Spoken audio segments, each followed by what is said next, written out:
नमस्कार दोस्तों। आज हम बात करेंगे महामारी की। महामारी विगत कई वर्षों से वैश्विक आपदा बनती जा रही है। हम देख रहे हैं ये महामारी हर वर्ष एक नए स्वरूप में अपनी क्षमताओं से बढ़ती हुई मानव जीवन को आहत कर रही है। अब बात करें महामारी की, तो महामारी को एंशिएंट ग्रंथों में, जो प्राचीन भारतीय चिकित्सा ग्रंथ हैं, उसमें जनपदोध्वंस के रूप में माना गया है। जनपदोध्वंस यानी एक भारी जनपद का विध्वंस किसी बीमारी का संक्रामक रूप से उस जन समूह में फैलने की वजह से हो जाता है।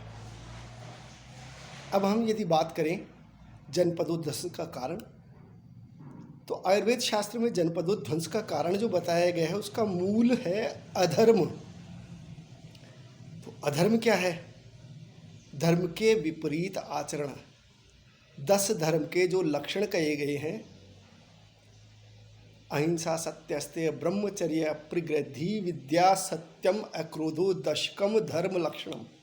तो इन धर्म के जो पाद हैं उनकी कमी होना और अधर्म की वृद्धि होना, यानी धर्म इधर आए नीचे और अधर्म इस जगह, तो धर्म की अधोगति और अधर्म की ऊर्ध्वगति की वजह से जनपदोध्वंस माना गया है।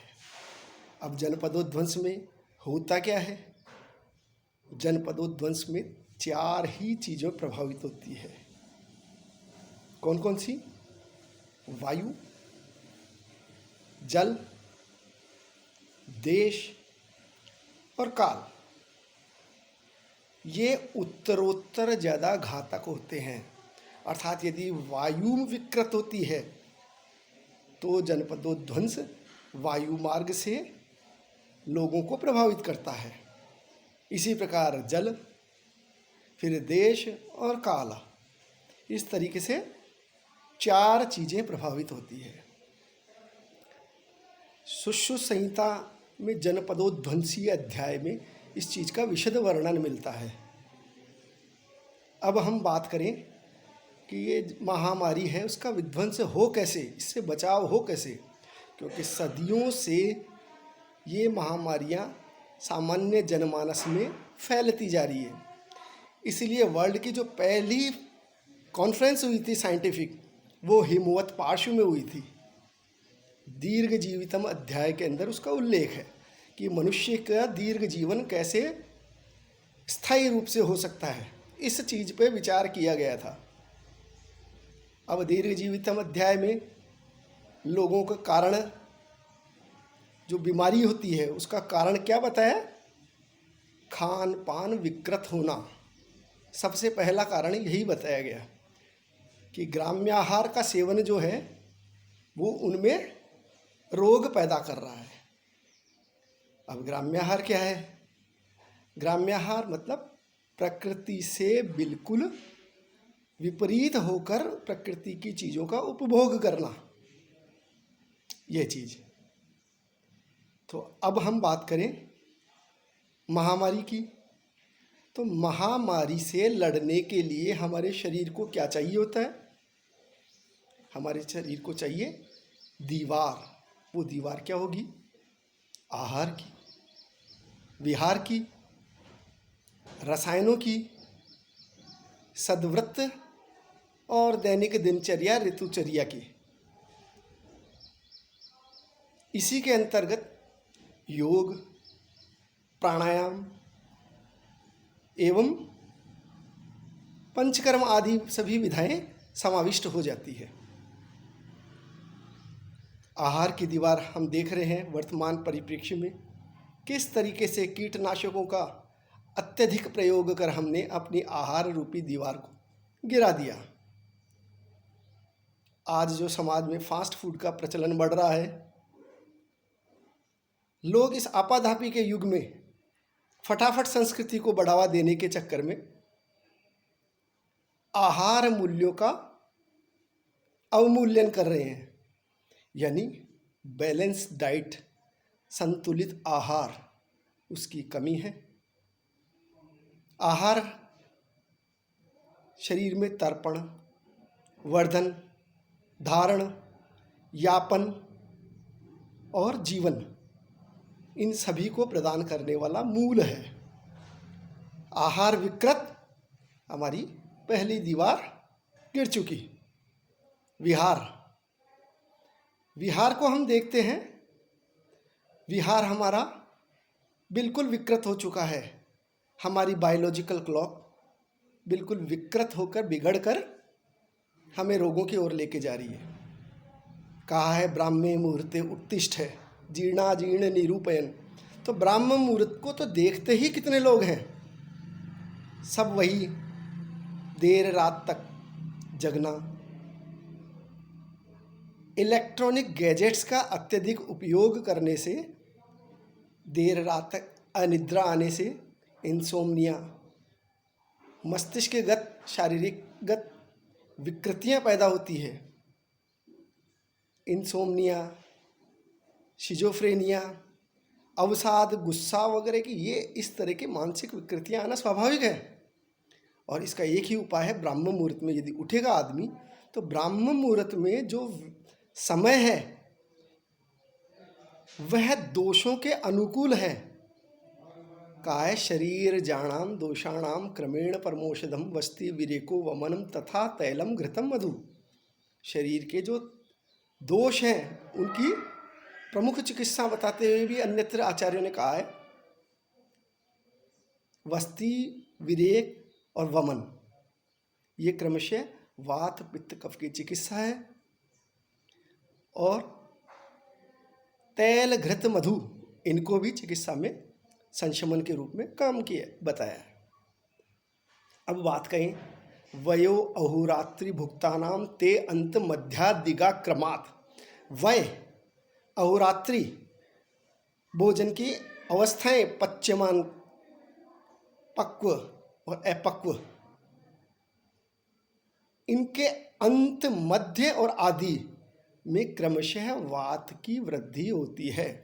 तो अहोरात्र की बात करें तो हमारी दिन और रात्रि की जो अवस्थाएं हैं उसमें ब्राह्म मुहूर्त में नहीं उठने की वजह से, जो वायु का प्रभाव नहीं होने से, वायु नियंता प्रणेता च मन से कहा गया है, वेगों को शरीर से बाहर निकालता है।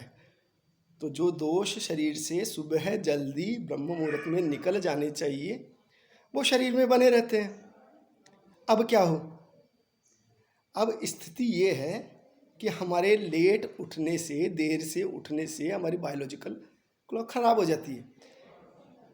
अच्छा, बायोलॉजिकल क्लॉक को हम समझने के लिए ऐसा समझते हैं, कभी देखा है आम सर्दियों में आएंगे,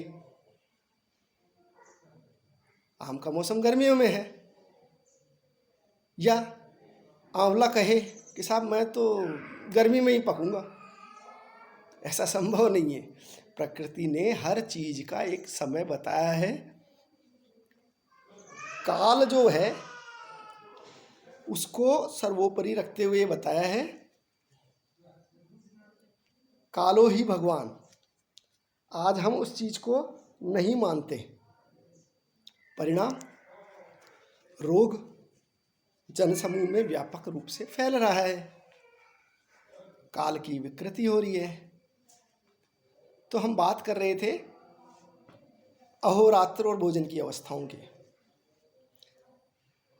तो ये अहोरात्र के अंदर जो वात पित्त कफ आदि दोष हैं वो अपने विकृत स्वरूप को प्राप्त होती है, और हमारी बायोलॉजिकल क्लॉक जो हमारी अनियमित जीवन विहार की जो शैली है, अस्वस्थ जीवन शैली जिसको हम कह सकते हैं या मान सकते हैं, उसको अधिक बढ़ावा देने की वजह से हमारी जो दूसरी विहार रूपी दीवार वो भी नष्ट। अब क्या किया जाए? अब यदि वो भी खत्म हो गई, सद्व्रत का पालन हम करते नहीं हैं। सद्व्रत में ये है, सत्यवादी बनो, अक्रोधी रहो, मानसिक रूप से अपने लिए समय निकालो, अपने से वृद्धोप से विनय, वृद्ध अपने से बड़े ज्ञानी गुणीजनों की सेवा कीजिए। हम लोग इन संस्कारों को भूलकर विकृत कर्म जो कर रहे हैं, उसकी वजह से हमारा सद्व्रत, जो हमारे आभामंडल है, वो सद्व्रत की वजह से ही हमारे चारों तरफ हमारी सुरक्षा करता है। तो आजकल जो ब्लूटूथ ऑन करके एक डिवाइस से दूसरे डिवाइस में जो डाटा का ट्रांसफ़र होता है, वही सिस्टम्स जो आप्त पुरुष या वृद्ध लोग हैं उनके द्वारा ज्ञान का संचार सामान्य जन मानस में होता है। और इसमें क्या काम करता है? हम लोगों का आचार विचार, इसको कहते हैं आचार रसायन। तो ज्ञान का प्रवाह है हम लोगों में रुक गया, हमारी बायोलॉजिकल क्लॉक खराब हो गई। उसकी वजह से हमारे जो शरीर में दोषों की स्थिति है, दूषों की स्थिति है, वह बिगड़ने लग गई। बिगड़ती हुई दोष दूषों की स्थिति की वजह से हमारा स्वास्थ्य की वो दीवार बिल्कुल नष्ट हो गई। अब अगली दीवार के रूप में हम देखते हैं रसायन। रसायन सेवन की जहाँ बात करते हैं, वहाँ दैनिक रूप में दूध, घी एवं योग के जो क्रियाकलाप हैं, उनकी वजह से हमारे शरीर को रसायन सेवन का अवसर मिलता है। आज वो चीज़ें हमने बिल्कुल नष्ट कर दी है। दूध है सिंथेटिक है, घी हम सेवन करते नहीं है क्योंकि हमें डर है। घी को पचाने के लिए व्यायाम करना पड़ेगा और व्यायाम हम कर नहीं रहे। अब प्रश्न यह उठता है, तो फिर हमारी शरीर की जो क्षमता है रोगों से लड़ने की, वो हम कैसे डेवलप करें? आचार्यों ने हमारे शरीर की जो व्याधि क्षमता है, व्याधि से लड़ने की क्षमता, वो दो तरह की बताई है।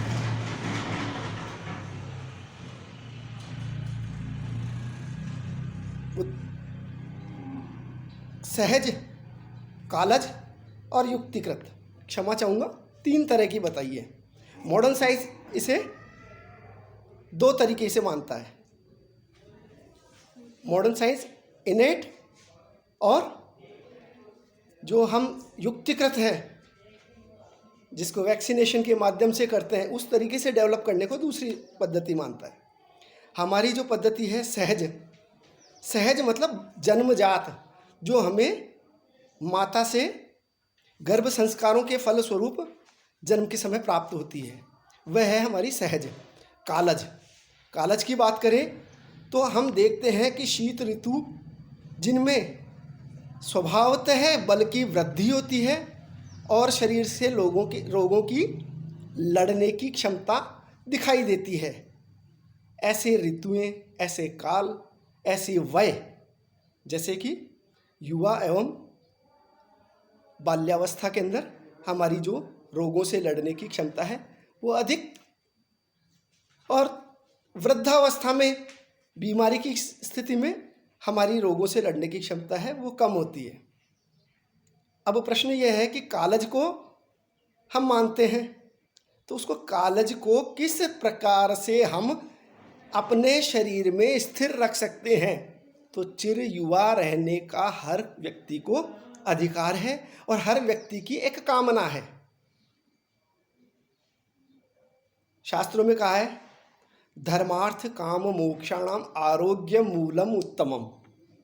मतलब धर्म, अर्थ, काम, मोक्ष, ये चार चीजें हैं। धर्म की हमने पहले व्याख्या कर दी संक्षिप्त में। अर्थ मतलब मनी, हम लोग किस प्रकार से अर्थोपार्जन करें। अर्थोपार्जन होना चाहिए किस रूप में? धार्मिक रूप में, जिसमें किसी व्यक्ति के अन्य व्यक्ति को हम शारीरिक या मानसिक हानि पहुंचाए बिना अपने धन का आदाय कर सके।